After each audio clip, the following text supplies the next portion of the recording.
ನಿನ್ ಸೊಸೆಗೇನ್ ಹೇಳಬೇಕು ಅಂತ ನನಗರ್ಥ ಆಗ್ತಿಲ್ಲ ಅಮ್ಮ.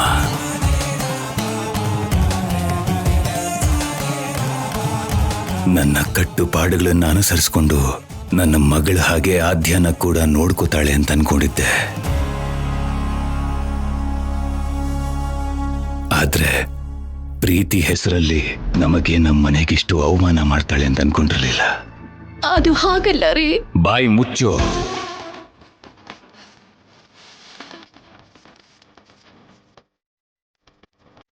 ಅಮ್ಮ,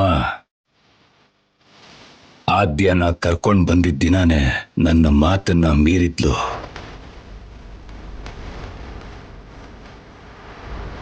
ಸರಿ, ಅದು ಮನೆವರೆಗೂ ತಾನೆ ಅಂತ ಮಾತನ್ನ ನಿಲ್ಲಿಸ್ಬಿಟ್ಟಿದ್ದೆ.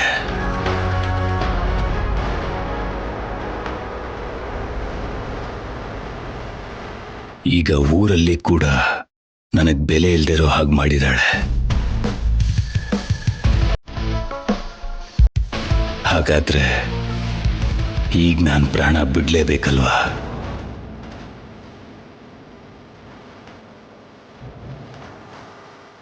ಅಣ್ಣ,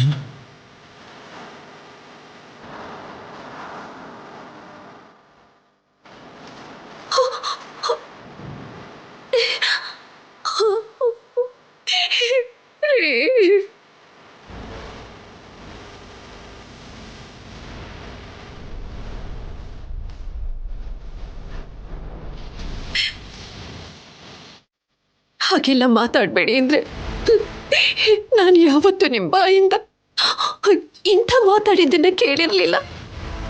ಅಮ್ಮ, ಕರ್ಕೊಂಡ್ ಬಂದಾಗ ಗೊತ್ತಿರ್ಲಿಲ್ವಾ ನಿನ್ ಸೊಸೆಗೆ ಈ ಮನೆ ಮರ್ಯಾದೆ ಹೋದ್ರೆ ರಾಜಾರಾಮ್ ಪ್ರಾಣ ಕೂಡ ಹೋದ ಹಾಗೆ ಅಂತ?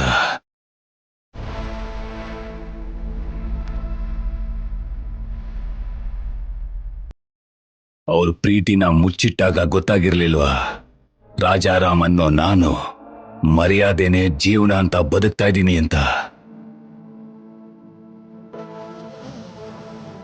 ನಿನ್ನ ಈ ಸೊಸೆ ತಗೊಂಡಿರೋ ಸಲಿಗೆಯಿಂದಾನೆ ಈ ಮನೆಯಲ್ಲಿ ಸಮಸ್ಯೆಗಳು ಕಷ್ಟಕರವಾಗಿ ಆಗ್ತಾ ಇದೆಯಮ್ಮ.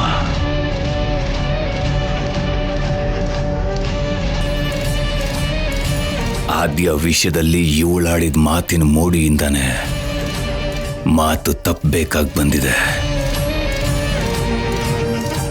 ಅವಳಿ ಮನೆಗೆ ಬಂದಾಗಿಂದ ನಾನು ಹೇಳ್ತಾನೆ ಇದ್ದೀನಿ, ಯಾರು ನನ್ನ ಮಾತೇ ಕೇಳ್ತಾ ಇಲ್ಲ. ಅವಳು ಖಂಡಿತ ಏನೋ ಎಡ್ವಟ್ ಮಾಡ್ದೆ ಈ ಮನೆಯಿಂದ ಹೋಗಲ್ಲ ಅಂತ.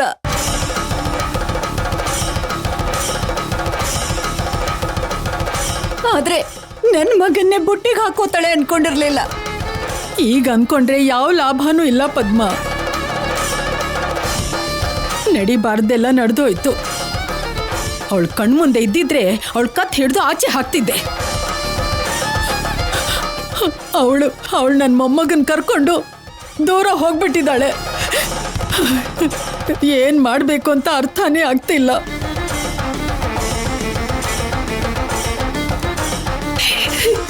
ನನ್ನನ್ನು ಕ್ಷಮಿಸ್ಬಿಡಿ ಅತ್ತೆ. ಆದ್ಯ ಇಂಥ ತಪ್ಪನ್ನು ಮಾಡ್ತಾಳೆ ಅಂತ ನಾನು ಅನ್ಕೊಂಡೇ ಇರಲಿಲ್ಲ.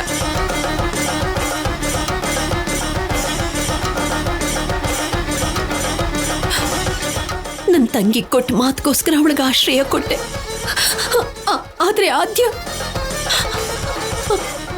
ನನಗೆ ಕೊಟ್ಟ ಮಾತನ್ನೇ ಮರ್ತು ಹೋಗ್ಬಿಟ್ಲು.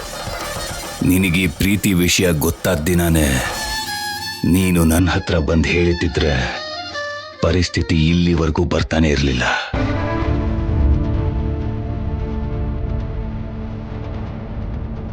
ಇನ್ನೊಂದು ಹೆಣ್ಣಿನ ಜೀವನ ನಾಶ ಆಗ್ತಾನೆ ಇರಲಿಲ್ಲ.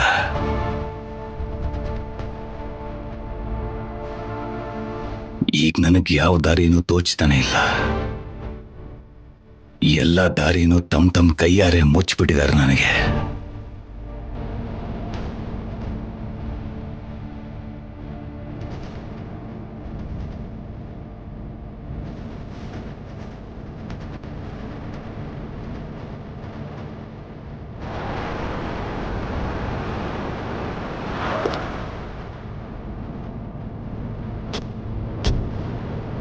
ರಾಜಾರಾಮ್ ಅವರೇ, ರಾಜಾರಾಮ್ ಅವರೇ,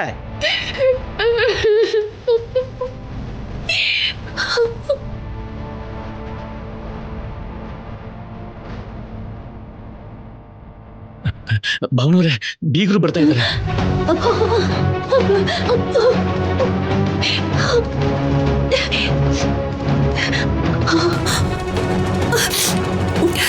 ರಾಜಾರಾಮ್ ಅವ್ರೆ, ರಾಜಾರಾಮ್ ಅವ್ರೆ, ಸಾಕು ಕಣ್ರಿ, ನೀವು ಮಾಡಿರೋ ಗನಂಧಾರಿ ಕೆಲಸ ಸಾಕು. ಎಲ್ರೂ ಸೇರ್ಕೊಂಡು ನನ್ನ ಮಗಳು ಜೀವನನೇ ಹಾಳು ಮಾಡ್ಬಿಟ್ರಲ್ಲ. ಈ ಮನೆಗ್ ಬದಲು ಯಾವ್ದಾದ್ರೂ ಬಡವ್ರ ಮನೆಗೆ ನನ್ನ ಮಗಳನ್ನ ಮದ್ವೆ ಮಾಡ್ಕೊಟ್ಟಿದ್ರೆ ನನ್ನ ಮಗಳು ಜೀವನ ಹೀಗಾಗ್ತಾ ಇರ್ಲಿಲ್ಲ.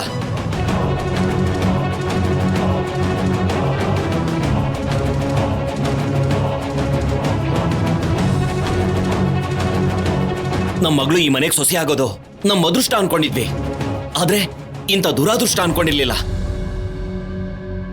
ಯಾವ ಜನ್ಮದಲ್ಲಿ ಏನ್ ಪಾಪ ಮಾಡಿದ್ವು ನನ್ನ ಮಗಳಿಗೆ ಈ ಗತಿ ಬಂದಿದೆ.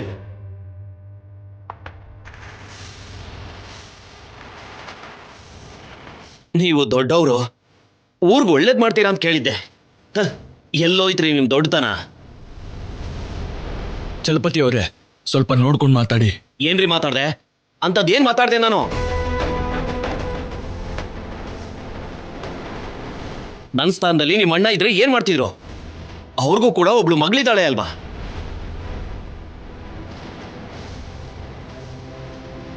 ಒಬ್ಬ ತಂದೆಯಾಗಿ ತನ್ನ ಮಗಳಿಗೆ ಅನ್ಯಾಯ ಆದ್ರೆ ಹೇಗ್ ಸಹಿಸ್ಕೋತಾರೆ? ಚಲಪತಿಯವರೇ, ಈ ವಿಷಯ ಇಷ್ಟು ದೂರ ಬರುತ್ತೆ ಅಂತ ಅನ್ಕೊಂಡಿರ್ಲಿಲ್ಲ.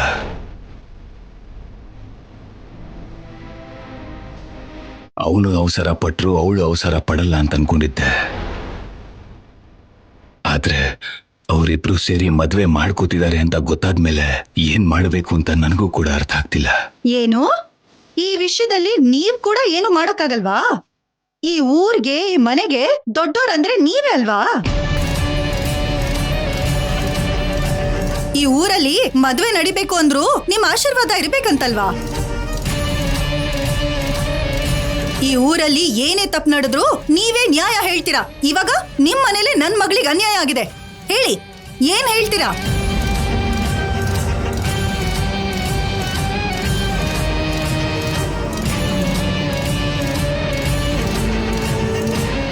ನಮ್ಗಿರೋದು ಒಬ್ಳೆ ಮಗಳು, ಅವಳನ್ನ ದೊಡ್ಡ ಮನೆ ಸೊಸೆಯಾಗಿ ಮಾಡ್ಬೇಕು ಅನ್ಕೊಂಡ್ವಿ. ನಾನು ಊರ್ ತುಂಬಾ ಹೇಳ್ಕೊಂಡ್ ಬಂದೆ. ಇವಾಗ ನಿಶ್ಚಿತಾರ್ಥ ಕ್ಯಾನ್ಸಲ್ ಆದ್ರೆ ನನ್ ಮಗಳನ್ನ ಯಾರು ಮದ್ವೆ ಆಗ್ತಾರೆ?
ನಿಮ್ ದುಡ್ಡು ಯಾವನ್ ಬೇಕಯ್ಯ? ಮೊದ್ಲು ನಮ್ಗಾಗಿರೋ ಅವಮಾನನ ಹೇಗ್ ಸರಿ ಮಾಡ್ತೀರಾ ಹೇಳಿ? ಮೊದ್ಲು ಪಂಚಾಯಿತಿ ಇಡಿಸಿ ಊರಿನ ದೊಡ್ಡವ್ರನ್ನೆಲ್ಲ ಕರ್ಸಿ.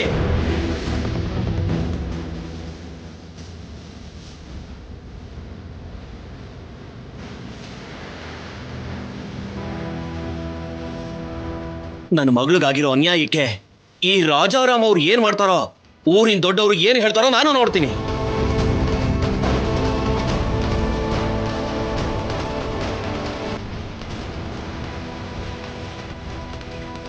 ಚಲಪತಿಯವರೇ, ನಡೆದಿರೋ ತಪ್ಪೆ ನಾವು ಒಪ್ಕೊಂಡಿದೀವಿ.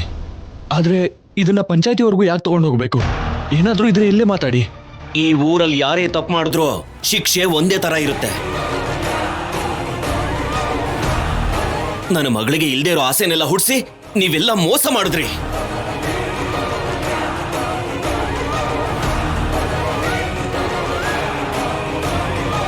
ಈ ಊರಿನ ದೊಡ್ಡವರು ನ್ಯಾಯ ಕೊಡಿಸ್ಬೇಕು. ಏಯ್ ನಡಿಯೇ, ಪಂಚಾಯತಿ ನೋಡ್ಕೊಳ್ಳೋಣ. ನ್ಯಾಯ ಕೇಳೋಣ. ನಡಿಯೇ.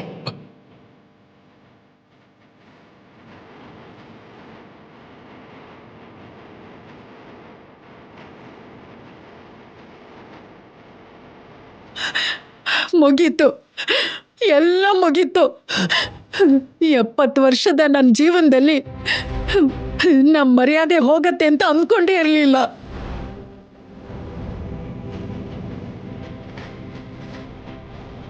ಇವತ್ತಿ ಮನೆ ಮರ್ಯಾದೆ ಪೂರ್ತಿಯಾಗಿ ಹಾಳಾಗೋಯ್ತು. ಇದೆಲ್ಲ ಆ ಪಾಪಿಯಿಂದಾನೇ ಆಗಿದ್ದು. ನನ್ನ ಮಗನಿಗೆ ಬೈತಿದ್ದಾರೆ. ನಮ್ಗೆಲ್ಲ ಇಂಥ ಅವಮಾನ ಆಯ್ತು. ಭಗವಂತ, ಏನೇ ಪರೀಕ್ಷೆ.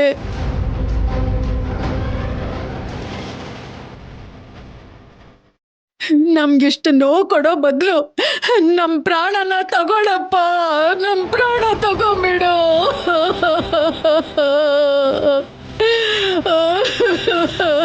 ಅಯ್ಯೋ.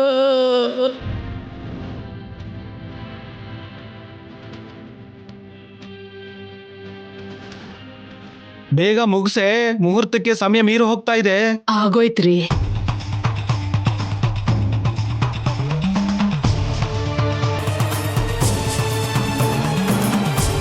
ಅರ್ಚಕ್ರೆ, ತಾಳಿ ಮತ್ತೆ ಹಾರನ ತಂದಿದ್ದೀನಿ. ತುಂಬಾ ಸಂತೋಷನಪ್ಪ. ಮಾಡ್ತಾ ಇರೋ ಕೆಲಸ 2 ನಿಮಿಷದಲ್ಲಿ ಮುಗ್ದು ಹೋಗುತ್ತೆ. ದೇವಸ್ಥಾನಕ್ಕೆ ಹೋಗ್ಬಿಡೋಣ. ಆದ್ಯ ಎಲ್ಲಿದ್ದಾಳಮ್ಮ? ಏನೋ ಕೆಲ್ಸ ಇದೆ ಅಂತ ಹೊರಗಡೆ ಹೋದ್ಲಪ್ಪ. ಅಲ್ಲಿಂದ ಹಾಗೆ ದೇವಸ್ಥಾನಕ್ಕೆ ಬರ್ತೀನಿ ಅಂದ್ಲು. ಅಲ್ಲ ಅಮ್ಮ, ಅದ್ ಹೇಗ್ ಕಳಿಸ್ಬಿಟ್ರಿ ನೀವು? ಹೆಣ್ಮಕ್ಳಿಗೆ ಹೇಳ್ಕೊಳ್ದೆ ಇರೋ ಕೆಲ್ಸ ಇರುತ್ತಪ್ಪ.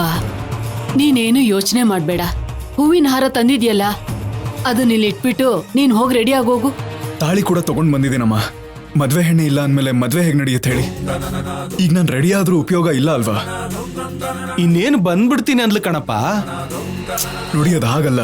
ಅವಳು ಯಾವಾಗ ಏನ್ ನಿರ್ಣಯ ತಗೋತಾಳೆ ಅಂತ ನನಗೆ ಗೊತ್ತಿಲ್ಲ. ಅವಳು ತನ್ನ ಮನ್ಸನ್ನ ಬದಲಾಯಿಸ್ಕೊಂಡು ಊರ್ಗ್ ಹೋದ್ರೂ ಕೂಡ ಆಶ್ಚರ್ಯ ಇಲ್ಲ. ಆ ಹುಡುಗಿ ಅಮೇರಿಕಾಯಿಂದ ಬಂದಿದ್ದಾಳೆ. ಅವಳು ಹೋಗ್ಬೇಕು ಅನ್ಕೊಂಡಿದ್ರೆ ಇಷ್ಟು ದಿನ ಬೇಕಾಗಿರ್ಲಿಲ್ಲ. ಸುಮ್ಮನೆ ಟೈಮ್ ವೇಸ್ಟ್ ಮಾಡ್ದೇನೆ ಹೋಗಿ ರೆಡಿ ಆಗ್ಬಿಟ್ಟು ಬಾ. ಹೋಗಪ್ಪ, ಹೋಗು.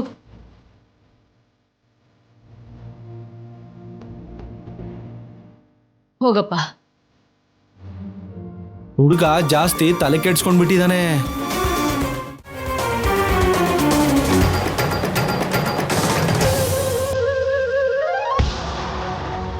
ಎಲ್ಲಿಗೆ ಹೋಗಿರ್ಬೋದು? ಒಂದ್ ವೇಳೆ ವಾಪಸ್ ಊರ್ಗೇನಾದ್ರೂ ಹೋದ್ಲಾ? ಏನಪ್ಪ?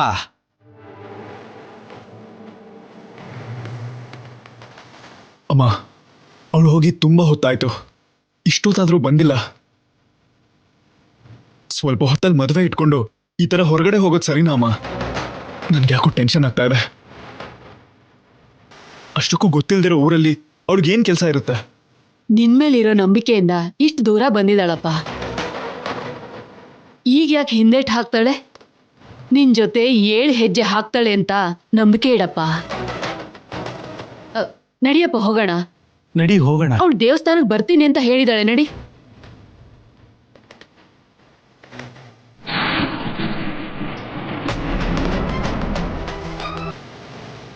ಪಕ್ತೂರವ್ರಿಗೆ ಈ ಊರಿನಲ್ಲಿ ಏನಪ್ಪ ಪಂಚಾಯ್ತಿ? ಯಾಕೆಂದ್ರೆ ನಮ್ಗೆ ಈ ಊರಲ್ಲಿ ಅನ್ಯಾಯ ಆಗಿದೆ. ರಾಜಾರಾಮ್ ಅವ್ರನ್ನ ರಾಮನ್ಗೆ ಹೋಲಿಸ್ತಾರೆ. ಆ ರಾಮ ಸೀತೆ ಪರೀಕ್ಷೆ ಇಟ್ಟಂಗೆ ಇವರು ನಮಗೂ ಒಂದು ಪರೀಕ್ಷೆ ಇಟ್ಟಿದ್ದಾರೆ. ಅಲ್ಲಿ ಸೀತಮ್ಮ ಅಗ್ನಿ ಪರೀಕ್ಷೆಯಲ್ಲಿ ಗೆದ್ಬಂದು ತನ್ನ ಪ್ರೀತಿನ ಉಳಿಸ್ಕೊಂಡ್ರು. ಹಾಗೇನೆ ನಮ್ಗೆಷ್ಟೇ ಅವಮಾನ ಆದ್ರೂ ಕೂಡ ರಾಜಾರಾಮ್ ಮೇಲಿರೋ ಅಭಿಮಾನದಿಂದ ಏನೂ ಹೇಳಲಿಲ್ಲ. ಅಲ್ಲಿ ರಾಮರಾಜ್ಯದಲ್ಲಿ ರಾಮ ಗೆದ್ದ, ಆದ್ರೆ ಈ ರಾಮಾಪುರದಲ್ಲಿ ರಾಜಾರಾಮ್ ಅವರು ಸೋತೋದ್ರು.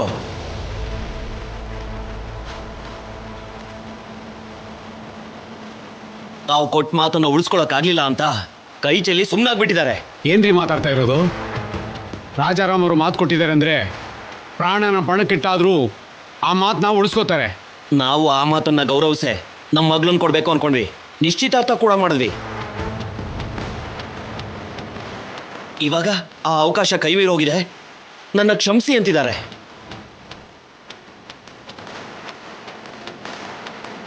ಈ ಊರಲ್ಲಿ ರಾಜಾರಾಮ್ ಅವ್ರು ಇರೋವರೆಗೂ ಯಾವ ಅನ್ಯಾಯನೂ ನಡೆಯಲ್ಲ ಅಂತ ಹೇಳ್ತಾರೆ.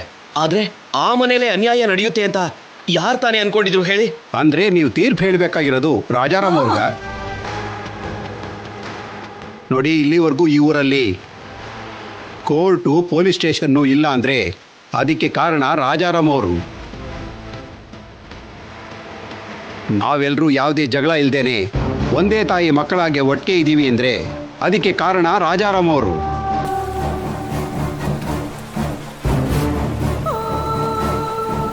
ಇರುವೆಗೂ ಕೂಡ ಹಾನಿ ಮಾಡದಿರೋ ರಾಜಾರಾಮ್ ಅವರು ನಿಮ್ಗೆ ಅನ್ಯಾಯ ಮಾಡಿದ್ದಾರೆ ಅಂತಂದ್ರೆ ನಂಬೋದಿಕ್ಕೆ ನಮ್ಮನ್ನೆಲ್ಲ ಹುಚ್ಚು ಅನ್ಕೊಂಡಿದ್ದೀರಾ? ಇಷ್ಟಕ್ಕೂ ನೀವು ನಮ್ಮ ಮುಂದೆ ಈ ಮಾತನ್ನು ಹೇಳಿದ್ರಿ ಸರಿ ಹೋಯ್ತು. ಊರಲ್ಲಿ ಬೇರೆ ಯಾರಾದ್ರೂ ನಿಮ್ ಈ ಮಾತನ್ನು ಕೇಳಿದಿದ್ರೆ ನಿಮ್ಮನ್ನ ಈ ಊರಿನ ಬೆಟ್ಟಕ್ಕೆ ಕರ್ಕೊಂಡು ಹೋಗಿ ಸರಿಯಾಗಿ ಚಾಟಿ ಇಟ್ಕೊಟ್ಟಿರೋರು. ಈ ವಿಷಯ ಊರವ್ರಿಗೆ ಗೊತ್ತಾಗ ಮುಂಚೆ ಊರಿಂದ ಆಚೆ ಹೋಗ್ಬಿಡಿ. ಕಡೆ ಪಕ್ಷ ಪ್ರಾಣ ಆದ್ರೂ ಉಳಿಯುತ್ತೆ. ಅಂದ್ರೆ ನಮ್ ಮಗಳ ಜೀವನ ಏನಾದ್ರೂ ಪರವಾಗಿಲ್ಲ ಅಂತೀರಾ? ನನ್ ಮಗಳ ಜೀವನ ನಾಶ ಆದ್ರೂ ನೋಡ್ತಾ ಸುಮ್ನಿರಿ ಅಂತೀರಾ? ನಮಗಾಗಿರೋ ಅನ್ಯಾಯಕ್ಕೆ ತೀರ್ಪು ಕೊಡೋರೇ ಇಲ್ವಾ? ಈಗ ನನಗಾಗಿರೋ ಅನ್ಯಾಯ ನಿಮ್ಮನೆ ಹೆಣ್ಮಕ್ಳಿಗೂ ಇಲ್ಲ ತಂಗಿರಿಗೂ ಆಗಿದ್ದಿದ್ರೆ ಆಗ್ಲೂ ಹೀಗೆ ಮಾತಾಡ್ತಿದ್ರಾ? ಈ ಊರ್ ಬಗ್ಗೆ ದೊಡ್ಡದಾಗಿ ಹೇಳೋದಲ್ಲ ರೀ. ಒಂದಿರ್ಬೇಕು ಹಾನಿಯಾಗಕ್ ಬಿಡದೆ ಇರೋರು ಒಂದ್ ಹೆಣ್ಣಿಗೆ ಇಷ್ಟೆಲ್ಲ ಅನ್ಯಾಯ ಆಗ್ತಾ ಇದ್ರು ನೀವೆಲ್ಲ ನೋಡ್ಕೊಂಡು ಹೇಗೆ ಸುಮ್ಮನೆ ಇದ್ದೀರಾ? ಇಲ್ಲಿ ನೋಡಮ್ಮ, ನಮ್ಮೂರ್ನವ್ರು ಅಲ್ಲ ಅಂತ ಮರ್ಯಾದೆ ಕೊಟ್ಟು ಮಾತಾಡ್ತಾ ಇದ್ದೀವಿ. ನೀವು ಪದೇ ಪದೇ ರಾಜಾರಾಮ್ ಅವರಿಂದ ಅನ್ಯಾಯ ಆಗಿದೆ ಅಂದ್ರೆ ಕೇಳೋ ತಾಳ್ಮೆ ನಮ್ಗಿಲ್ಲ. ಜೊತೆಗೆ ರಾಜಾರಾಮ್ ಅವರು ಕೂಡ ನಿಮ್ಮ ಸಮಸ್ಯೆನ ಲೆಕ್ಕಿಸಲಿಲ್ಲ ಅಂತಂದ್ರೆ ಇದರಲ್ಲಿ ತಪ್ಪು ನಿಮ್ಮದೇ. ನಿಂತ್ಕೊಳ್ಳಿ. ನೋಡಿ, ಈ ಊರವರು ತಪ್ಪು ಮಾಡಿದ್ರೆ ರಾಜಾರಾಮ್ ಅವರು ತೀರ್ಪು ಕೊಡ್ತಾರೆ. ರಾಜಾರಾಮ್ ಅವರೇ ತಪ್ಪು ಮಾಡಿದ್ರೆ ಈ ಊರಿನ ದೊಡ್ಡವರಾಗಿ ನೀವು ತೀರ್ಪು ಕೊಡ್ತೀರಾ ಅಂತ ನಿಮ್ಮನ್ನ ನಂಬ್ಕೊಂಡು ಬಂದ್ವಿ. ನೀವು ಕೂಡ ಹೀಗೊಟ್ಟೋದ್ರೆ ನಮಗ್ ನ್ಯಾಯ ಕೊಡ್ಸೋರು ಯಾರು? ದಯವಿಟ್ಟು ನಮ್ಮನ್ನ ಅರ್ಥ ಮಾಡ್ಕೊಂಡು ಪಂಚಾಯತೆ ಇಡಿಸಿ. ದೊಡ್ಡದ ಬಂದ್ಬಿಟ್ಟಿದ್ಯಾ, ಸುಮ್ಮನೆ ಹೋಗಯ್ಯ. ನನ್ ಮಗಳಿಗೆ ಅನ್ಯಾಯ ಆಗೋಗಿದೆ. ಹೆಸರಿರೋ ಕುಟುಂಬ ದೊಡ್ಡ ಊರು ಅಂತ ಹೇಳಿ ಈ ಊರಲ್ಲಿ ಸಂಬಂಧ ಬೆಳೆಸೋಣ ಅಂತ ಬಂದ್ವಿ. ನನ್ ಮಗಳಿಗಿಂತ ಅನ್ಯಾಯ ಆಗ್ತಿದ್ರೆ ನೀವ್ ನೋಡ್ತಾ ಸುಮ್ನೆ ಇರ್ತೀರಾ? ನ್ಯಾಯ ಕೊಡ್ಸೋರು ಯಾರು ಇಲ್ವಾ? ನಾನಿದ್ದೀನಿ.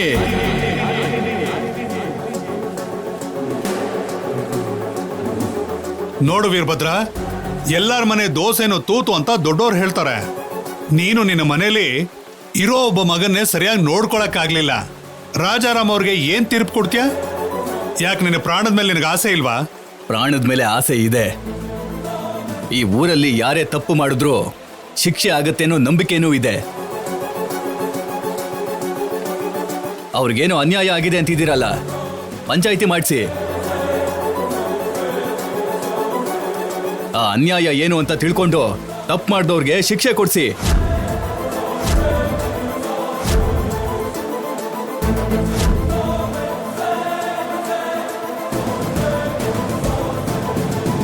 ಪ್ರಜ್ಞೆ ಇಲ್ದ ಮಾತಾಡ್ತಾ ಇದೀಯಾ? ಅವ್ರು ಹೇಳ್ತಿರೋದು ರಾಜಾರಾಮ್ ಅವ್ರ ಬಗ್ಗೆ. ನಾವಿರೋ ಈ ರಾಮಾಪುರಕ್ಕೆ ರಾಜಾರಾಮ್ ಅವ್ರು ಇರೋ ಒಂದೇ ಕಾರಣಕ್ಕೋಸ್ಕರ ಸುತ್ತಮುತ್ತ ಗ್ರಾಮದಲ್ಲೆಲ್ಲ ಗೌರವ ಇದೆ.